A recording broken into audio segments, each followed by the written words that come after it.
हमारा हरियाणा।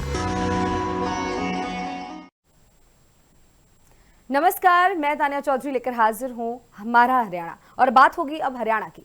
सीधे ले चलते हैं आपको अब खबरें विस्तार से पे।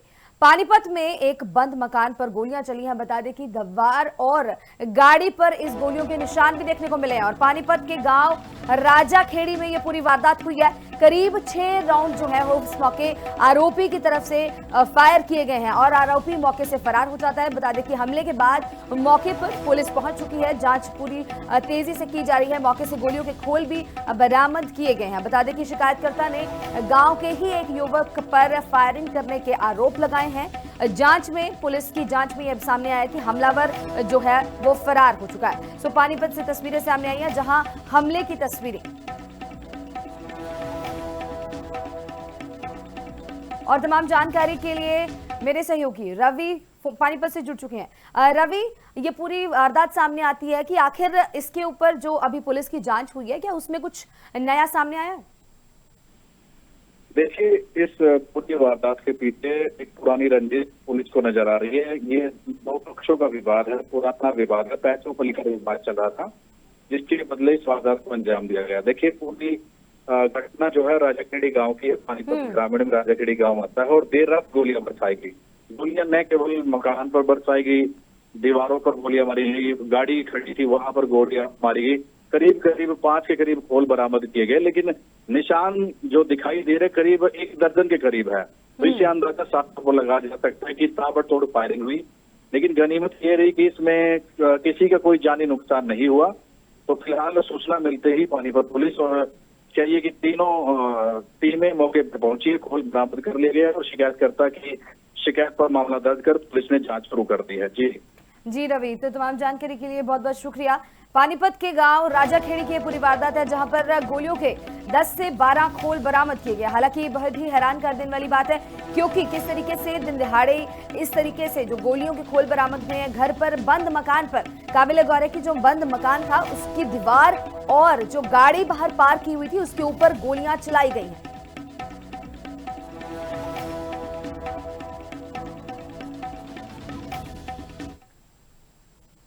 उधर संगठन की नब्ज टटोलेंगे हरियाणा कांग्रेस प्रभारी। एक्शन मोड में हम नजर आ रहे हैं। बता दें कि नए प्रभारी संजय दत्त अपने एक्शन मोड में नजर आ रहे हैं। 8 से यानी कि कल से और 12 जुलाई तक चंडीगढ़ में ही रहेंगे संजय दत्त। तो सांसदों और विधायकों से अलग अलग तरीके से मुलाकात की जाएगी, समा तय किया जाएगा, जिसके तहत मुलाकातों का सिलसिला लगातार जारी रहेगा। और उधर ही जिला अध्यक्षों और पदाधिकारियों से भी चर्चा की जाएगी, उनसे भी विचार चर्चा करते हुए नजर आएंगे। उधर कार्यकर्ताओं और पूर्व प्रत्याशियों से भी फीडबैक लेंगे कि क्या चल रहा है, उसके बारे में भी बातचीत की जाएगी। हर नेता से बंद कमरे में 1 to 1 बातचीत की जाएगी, टेबल टॉक किया जाएगा। संगठन की जमीनी हकीकत को परखेंगे संजय दत्त कि आखिर ग्राउंड जीरो पर किस तरीके की जो स्थितियां हैं उसका जायजा लेने पहुंचे और प्रदेश कांग्रेस की मौजूदा स्थिति पर भी समीक्षा करेंगे। गुटबाजी और संगठन की मजबूती पर भी मंथन करते हुए नजर आएंगे। वहीं फीडबैक बेहद इंपॉर्टेंट होगा, क्योंकि फीडबैक के आधार पर ही जो नया एक्शन प्लान है उसको डिजाइन किया जाएगा, उसको बनाया जाएगा। इसी के चलते अब जो जिला अध्यक्षों के साथ, पदाधिकारियों के साथ ये चर्चा बेहद अहम, क्योंकि 8 से 12 जुलाई तक चंडीगढ़ में ही रहेंगे संजय दत्त।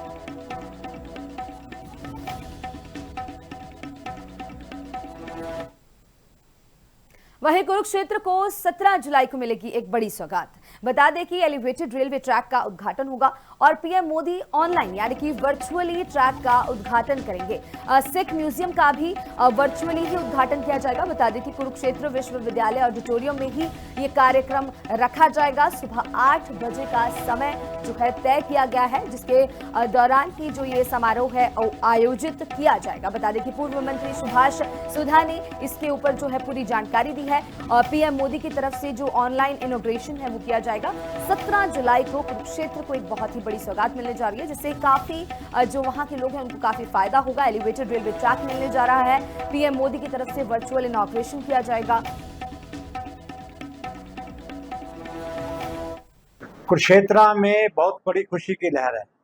वैसे तो पूरे प्रदेश के अंदर बहुत बड़ी खुशी की लहर है कि देश के यशस्वी प्रधानमंत्री आदरणीय नरेंद्र मोदी जी 17 तारीख को जींद में आ रहे हैं। एक हाइड्रोजन ट्रेन का वहां से उद्घाटन करने जा रहे हैं। बहुत बड़ी सौगात हरियाणा प्रदेश को मिल रही है। इसके साथ साथ कुरुक्षेत्र वासियों को भी बहुत बड़ी सौगात मिल रही है। मैं कहूँगा जिनके एक सपना था कि ये पांचों जो है फाटक मुक्त हो जाए कुरुक्षेत्र, और ये एलिवेटेड ट्रैक का उद्घाटन देश के यशस्वी प्रधानमंत्री नरेंद्र मोदी जी और आदरणीय नमका पूर्व मुख्यमंत्री मनोहर लाल जी, आदरणीय मुख्यमंत्री नायब सिंह सैनी जी के कर कमलों के द्वारा 17 तारीख को मैं कहूँगा ये जीन से और नमका उसके जीन से ऑनलाइन के तहत इसका उद्घाटन होगा, और इसका हम कार्यक्रम का आयोजन कुरुक्षेत्र के अंदर हम रख रहे हैं। मारा हरियाणा में अगली खबर फरीदाबाद से। बता दें कि फरीदाबाद में शराब के गोदाम में आग लगने की खबर है। दिल्ली बदरपुर जो बॉर्डर है इसके पास ये बड़ा हादसा हुआ है। गोदाम में रखी शराब को आग लग जाती है, जिसके बाद आग फैल गई है। बता दें कि आग से लाखों रुपए का जो शराब है उसका स्टॉक था जलकर राख हो चुका है। बता दें कि गोदाम में रखी शराब की कई पेटियां जो थी इस मौके नष्ट हो चुकी है। दमकल विभाग की जो मुस्तैदी है, मौके पर कई गाड़ियां बुलाई गई हैं और घंटों की मुशक्कत के बाद इस आग के ऊपर काबू पाया गया। बता दें कि एहतियातन शराब का ठेका खाली करवाया गया था। बारिश में शॉर्ट सर्किट जो अक्सर एक ऐसा कारण बनता है जिसकी वजह से आग लगने की आशंका जताई जाती है। हालांकि अभी तस्वीरें साफ नहीं हुई है कि क्या रीजन रहा है, क्या कारण रहा है कि फरीदाबाद में इस शराब के गोदाम में जो आग लगी है। हालांकि काबिल गौर ये भी है कि किस तरीके से उससे पहले ही जो शराब का ठेका था उसको वैकेट कराया गया था, उसको खाली करवाया गया था। हालांकि अभी तक जो इसका जो सटीक कारण है उसकी जांच में पुलिस जुटी।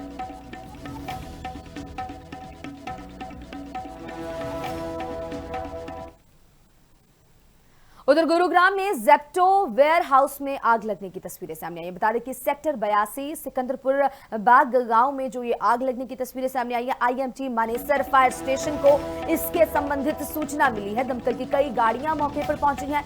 आग की गंभीरता को देखते हुए कई स्टेशनों की टीमों को मौके पर बुलाया गया है।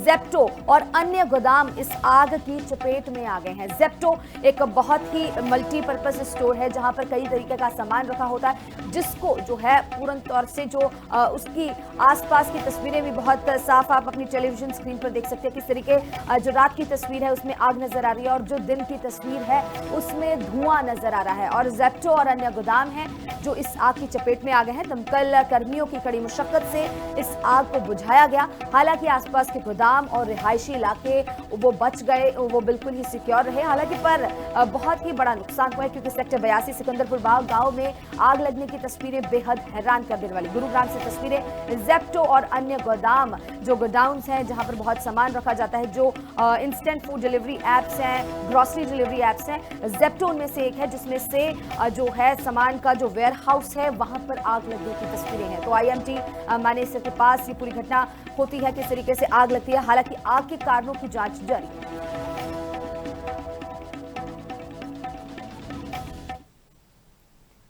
वहीं पंचकुला के रायपुरानी में सीएम फ्लाइंग की छापेमारी हुई है। बता दें कि राजेंद्र भारत गैस एजेंसी गोदाम का निरीक्षण किया गया है और जांच में सिलेंडरों के कम गैस मिलने का मामला भी अब सामने आ चुका है। बता दें कि 20 से 25 सिलेंडरों में आधा किलो तक कमी जो गैस थी उसमें पाई गई है।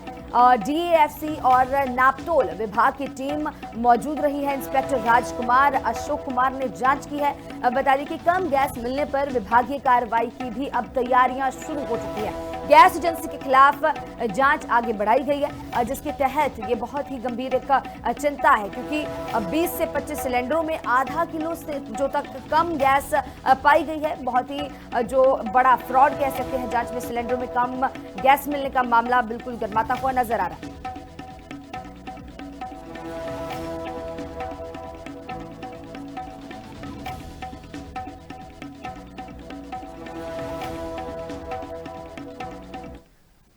वहीं कैथल में एंटी नार्कोटिक सेल की कार्रवाई शुरू हुई है। बता दें कि 255 ग्राम चरस के साथ एक आरोपी गिरफ्तार हुआ है। गोहल्ला टीम ने गुप्त सूचना के ऊपर यह पूरी कार्रवाई की है। पकड़ा गया जो हरिनगर निवासी है साहिल कुमार, इसका नाम बताया जा रहा है। खनौरी बाईपास शिलाखेड़ा मार्ग पर नाकेबंदी की गई थी जिस दौरान इसकी गिरफ्तारी हुई है। बता दें कि पुलिस को देखकर आरोपी ने भागने की कोशिश की और टीम ने मौके पर ही जो है आरोपी को दबोच लिया और तलाशी में करीब 255 ग्राम चरस जो है बरामद हुई है, ड्रग है और बड़ी ही सफलता कह सकते हैं क्योंकि 255 ग्राम कहीं ना कहीं जरूर सप्लाई होता, जिसको बाद उससे पहले ही ये गिरफ्तारी बेहद अहम रूप में देखी जा रही है।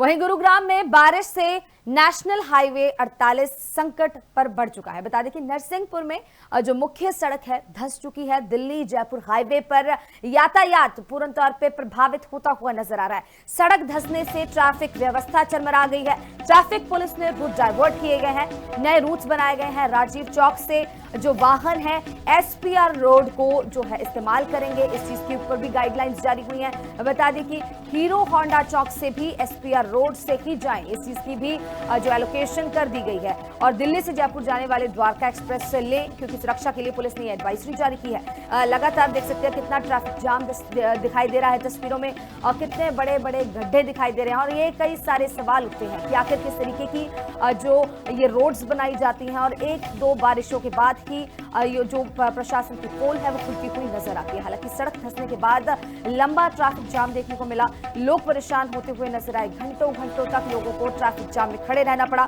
नरसिंहपुर के पास ये मुख्य सड़क है, नेशनल हाईवे 48 है, जहां पर ये सड़क धंसने की तस्वीरें सामने आई हैं। तो सड़क धंसने से ट्रैफिक व्यवस्था चरमरा गई है। बता दें कि सड़क धंसने के बाद ट्रैफिक रूट्स को भी चेंज कर दिया गया है, रूट्स डाइवर्ट किए गए हैं।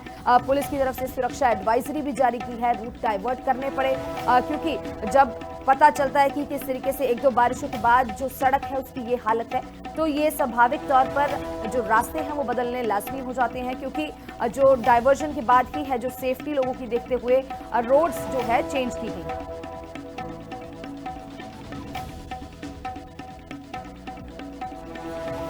इसी खबर के ऊपर तमाम जानकारी के लिए मेरे सहयोगी अनुज फोन लाइन से जुड़ चुके हैं। अनुज, किस तरीके से देखा जा सकता है कि इतने बड़े बड़े गड्ढे, और महज अभी मॉनसून का आगाज हुआ है, कुछ ही दिन मॉनसून को आए हुए हैं और इस तरीके की तस्वीरें आ रही हैं?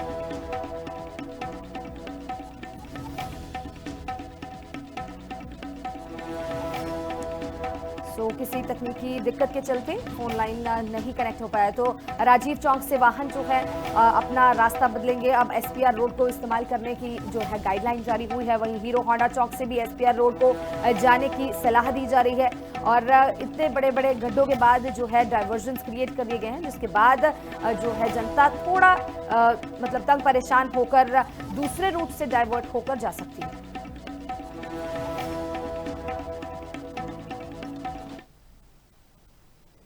हिमाचल में मॉनसून पूरी तरह सक्रिय हो चुका है। बता दें कि प्रदेश में 10 जुलाई तक बारिश रहने की चेतावनी दी गई है। वहीं भूस्खलन, फ्लैश फ्लड से भी जनजीवन प्रभावित होता हुआ नजर आएगा। प्रदेश के कई हिस्सों में लगातार बारिश जारी है। मौसम विभाग ने कई जिलों में अलर्ट जारी किया है। आज भी कई जगह बारिश की संभावना जताई जा रही है। 9 और 10 जुलाई को भी भारी बारिश का अनुमान लगाया जा रहा है। भूस्खलन और फ्लैश फ्लड का खतरा लगातार बढ़ रहा है। जल भराव और सड़कें बाधित होने की भी आशंका इस मौके जताई जा रही है। और तमाम तस्वीरें भी आप देख सकते हैं, अलग अलग जो हिल स्टेशंस हैं उसकी तस्वीरें सामने आ रही है। हालांकि पर्यटक खूब इस मौसम को एंजॉय कर रहे हैं, लेकिन एहतियात बरतना बेहद जरूरी है, क्योंकि 9 और 10 जुलाई को भारी बारिश का अनुमान बताया गया है, जिसके चलते तमाम जो ट्रैवलिंग प्लान्स हैं उनको कैंसिल कर दिया जाना चाहिए। भूस्खलन और फ्लैश फ्लड का भी खतरा इस मौके उसकी आशंका भी जताई गई।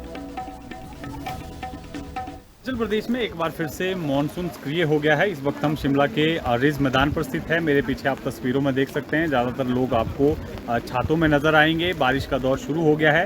हालांकि मौसम विभाग की तरफ से आज के दिन के लिए ऑरेंज अलर्ट जारी किया गया है। कुछ इलाके हिमाचल प्रदेश के मंडी, कुल्लू, शिमला, सिरमौर के कुछ इलाकों में भारी से भारी बारिश हो सकती है, जिसको लेकर ये ऑरेंज अलर्ट जारी किया गया है। ये तस्वीरें आप देख सकते हैं किस तरह से रिमझिम बारिश का दौर राजधानी शिमला में शुरू हुआ है। और मौसम हालांकि पर्यटकों के लिहाज से काफ़ी सुहाना हो गया है, लेकिन जो स्थानीय लोग हैं उनके लिए थोड़ी बहुत परेशानी रहती है मानसून के मौसम में, क्योंकि नदी नाले काफ़ी उफान पर रह जाते हैं, सड़कें अवरुद्ध हो जाती हैं।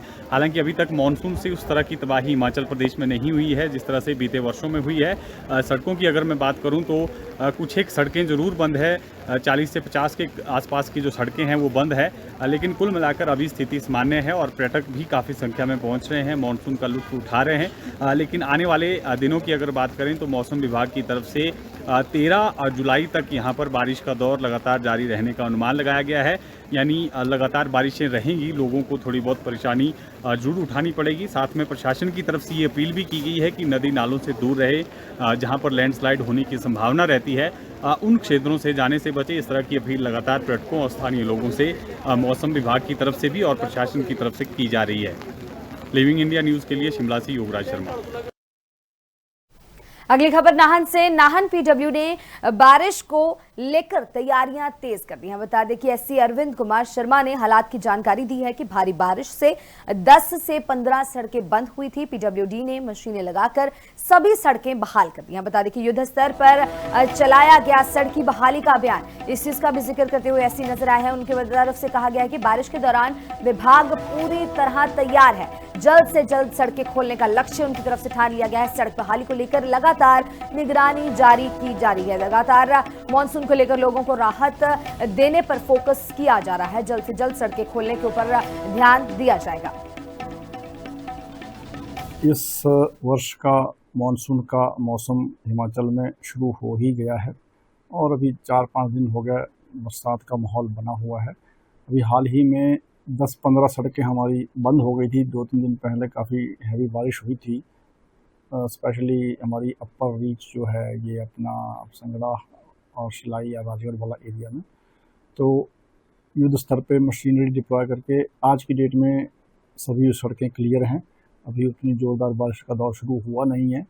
जहाँ तक विभाग की तैयारी का प्रश्न है तो देखिए हमारे पास लगभग 10 डिपार्टमेंटल जेसीबीज, 3 डोज़र और 12 टिप्पर हैं। ये सभी हमने डिप्लॉय करके रखे हुए हैं।